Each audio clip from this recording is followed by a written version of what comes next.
Então o problema dessa geração é que está dando desculpa, mas não confessa pecados. E Deus não quer ouvir desculpas, Deus quer ouvir confissão. Você já parou para analisar a história de Davi e Saul? Teologicamente, até parece que Saul cometeu menos erros que Davi. E os erros de Davi, que são erros que estão mais em evidência, matou um homem, adulterou. Mesmo diante desses erros, Davi foi um homem segundo o coração de Deus. Você nunca parou para analisar isso? Por que ele foi um homem segundo o coração de Deus, se ele era tão falho quanto eu e você? Qual é a diferença de Davi para Saul? É simples. O final de Saul é um final onde ele morre sem arrepender dos seus pecados, sem passar por arrependimento. Ele morre na prática, ele morre no exercício dos seus erros. E Davi, quando foi confrontado pelo profeta Natã, alguém lembra da história? O Natã chega até ele e diz: Davi, esse homem é você. Quando Davi é confrontado pelos seus erros, ele se conscientiza dos seus pecados, se veste em panos de sacos, rasga as suas vestes e escreve um dos salmos mais lindos, que é o Salmo 51. Ele vai dizer: Deus, pode tirar tudo de mim, pode tirar a coroa se quiser, pode tirar palácio, pode tirar tudo, mas não tira a tua presença de mim, não tira o teu espírito de mim. Então por que Davi foi um homem segundo o coração de Deus? Porque confessou e reconheceu os seus erros a partir do momento que foi confrontado. O problema dessa geração é que é uma geração que está vivendo a iniquidade do pecado. Não tem mais temor, não tem mais princípios. As pessoas estão sem temor dentro da igreja, em cima do altar, em muitos lugares pregando a palavra e vivendo na prática da iniquidade. Gente que não se converte, que vem para a igreja, mas não passa pela transformação, peca e não se arrepende, cai e não se levanta, e só porque a agenda está bombando, só porque está dando muito dinheiro por aí, ele não tem coragem de procurar o pastor e dizer: pastor, eu caí, eu pequei, eu quero mudar, eu quero consertar o meu altar. Aí só porque Deus não se manifestou ainda para puxar a corda dele, ele está achando que não vai ter consequência. Esse é o teu problema. Por quê? Porque na verdade todo dia Deus está te dando uma oportunidade nova para você se arrepender dos seus pecados, se converter dos seus erros. Mas só porque você está no tempo da graça, você acha que não vai ter consequência. Esse é um dos seus erros. Sabe por quê? Porque na minha visão, opinião agora do pastor Rodrigo, a graça para mim é pior do que a lei. Vou explicar por quê. Porque a lei, ela matava no ato. Pecou, morreu. E a graça não mata agora, a graça mata depois. Te dá uma sensação que está tudo certo, mas depois da morte não tem mais misericórdia para a tua vida. Você vai viver a consequência daquilo que você plantou na terra. A graça, ela é a misericórdia de Deus estendida até o momento de você ter o direito de se tornar filho de Deus e de reconhecer seus pecados. Então o problema é que na graça age a misericórdia de Deus sobre a vida de muita gente.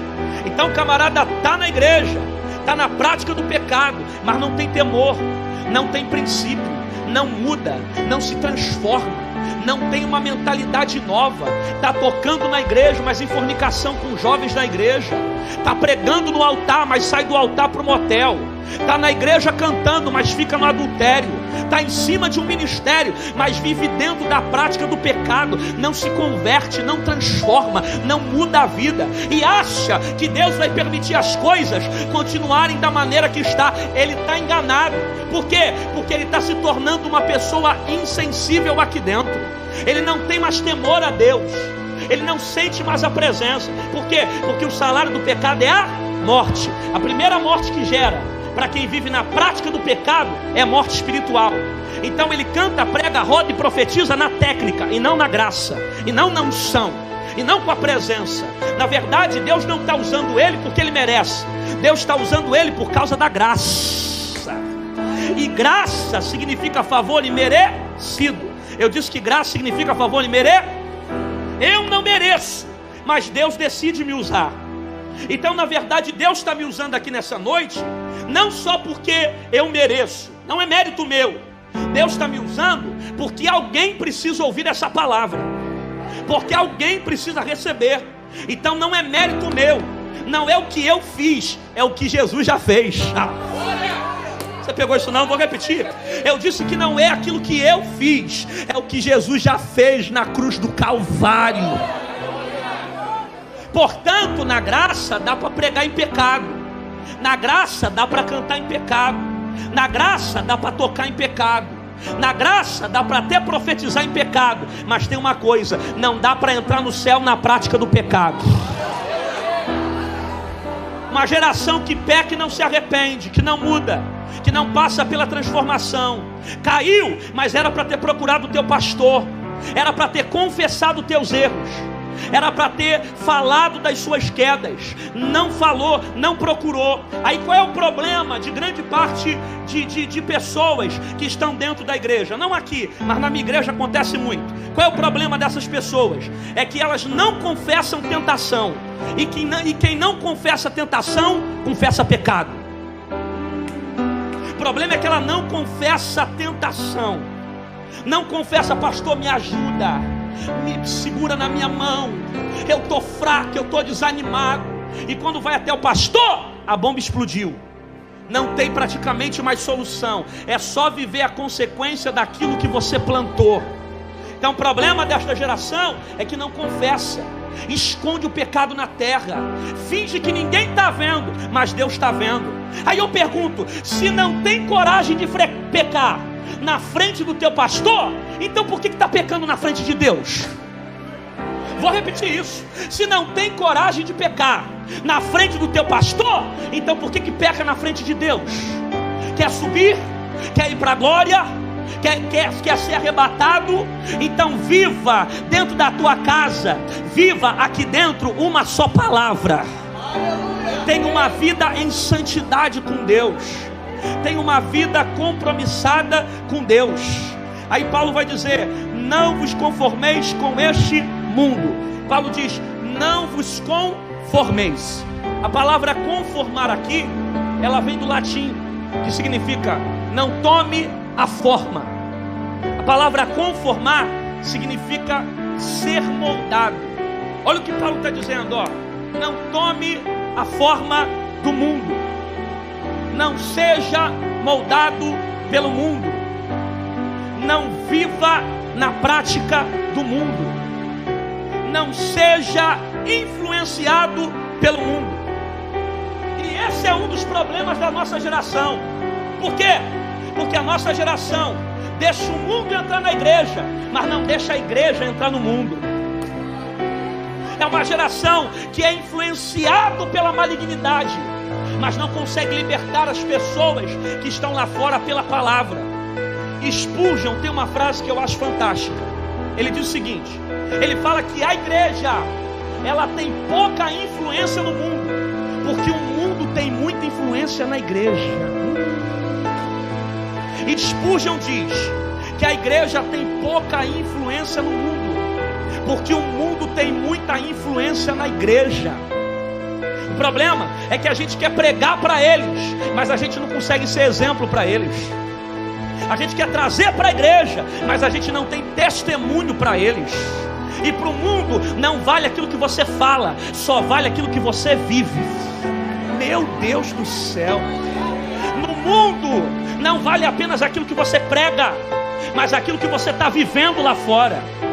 O problema é que a gente quer influenciar o mundo, mas está deixando o mundo influenciar a igreja. A gente está vivendo a mesma prática do mundo.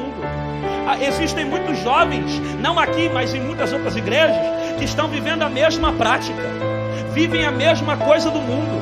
Se lá no mundo os jovens e adolescentes têm uma vida sexual ativa, muitas pessoas dentro da igreja estão vivendo com esse mesmo processo, vivendo a mesma prática lá fora. Qual é o problema disso? Que não leva os princípios da palavra para a sua vida, porque as pessoas estão se tornando íntimas no namoro, para depois se conhecer no casamento. E isso não leva a princípio da palavra de Deus para a sua vida. Por quê? Porque na verdade deveria ser o contrário. Namoro é fase de conhecimento e casamento é fase de intimidade. Só que como os jovens estão sendo influenciados pelo mundo, eles vivem pela prática que está lá fora e não pelos princípios que estão aqui dentro. O problema é que se o nosso modelo fosse Cristo, a gente não precisava olhar para fora. A gente olha para fora porque muitas das vezes a gente não tem princípios da palavra, não anda com os modelos de Cristo, não anda com a visão de Jesus, não anda segundo os valores da verdade. Pastor, você está querendo dizer que eu não vou viver em sociedade? Não, não é isso que eu estou falando. Eu não sou ignorante até esse ponto. É óbvio que você vai trabalhar com pessoas que não são cristãos, você vai estar em ambientes que não são cristãos, você vai conviver com pessoas que não são cristãos, até porque Cristo não morreu para tirar você do mundo. Cristo morreu para tirar um mundo de dentro de você. Fingiu que pegou, repito. Eu disse que Cristo não morreu para tirar você do mundo. Jesus morreu para tirar um mundo de dentro de você. Então santidade não é se isolar no mundo, é estar no mundo e não se contaminar. Então não é o ambiente que tem que contaminar você, é você que tem que influenciar o ambiente. É como um certo pregador uma vez pregou: não é o Egito que dominou José, é José que dominou o Egito. Não é a Babilônia que dominou Daniel, é Daniel que dominou a Babilônia. Não é o mundo que tem que mudar você, é você que tem que transformar o mundo. Você não tem que ser influenciado pelo ambiente que você está, mas o ambiente tem que mudar a partir do momento que você chegar. O problema é que nós estamos sendo influenciados pelo mundo e não estamos conseguindo influenciá-los pela palavra. O apóstolo Paulo está dizendo o seguinte: não se conforme com esse mundo, mas transforme ele pelo seu entendimento. Você só pode transformar o mundo se primeiro transformar a sua mente. Se o teu entendimento não é transformado, você não muda nem as coisas que estão ao seu redor, nem a sua vida, e nem o mundo, nem as pessoas que estão perto de você. Então, para que eu transforme o mundo, eu preciso ter palavra na mente. Jesus venceu o diabo através da palavra. Mateus capítulo de número 4. Jesus vai ser tentado pelo diabo no deserto. O diabo vai dizer para Jesus: tu és o filho de Deus? Então pega essa pedra e transforma isso em pães. Aí Jesus vai dizer: nem só de pão viverá o homem, mas de toda palavra que sai da boca de... Então, para eu vencer o pecado, eu preciso ter a palavra. Para eu vencer a carne, eu preciso ter a... Para eu vencer os demônios, eu preciso ter a... Para eu vencer os meus desejos, eu preciso ter a... Para eu conseguir vencer a si mesmo, eu preciso ter a... Para eu conseguir vencer os meus pecados, eu preciso ter a... Porque é a palavra que vai gerar a transformação na minha vida. Se não tiver palavra na mente, eu não mudo as circunstâncias e nem as coisas que estão ao meu redor. Romanos capítulo 10, versículo 17 diz assim: que a fé vem pelo ouvir, e o ouvir vem pela palavra. Repita comigo: ouvir. Está fraco? Diga ouvir. Olha para cá, pelo amor de Deus. Romanos 10, 17 diz que a fé vem pelo ouvir. Agora entenda: cada vez que eu ouço a palavra está intensificando a minha fé, porque a fé vem pelo ouvir. Então cada vez que eu escuto uma palavra como essa, a palavra está alimentando a minha fé, ela está edificando o meu espírito, porque a fé vem pelo ouvir. Então cada vez que eu paro para vir à igreja, eu ouço a palavra, e a palavra, ela alimenta a minha fé. Então se você tem oportunidade para estar na igreja, quarta-feira, quinta-feira, segunda, sábado, domingo, vem. Por quê? Porque cada vez que você ouve a palavra, ela edifica a tua fé, ela alimenta o teu espírito e te dá força para vencer o mundo. Por isso que a fé vem pelo ouvir.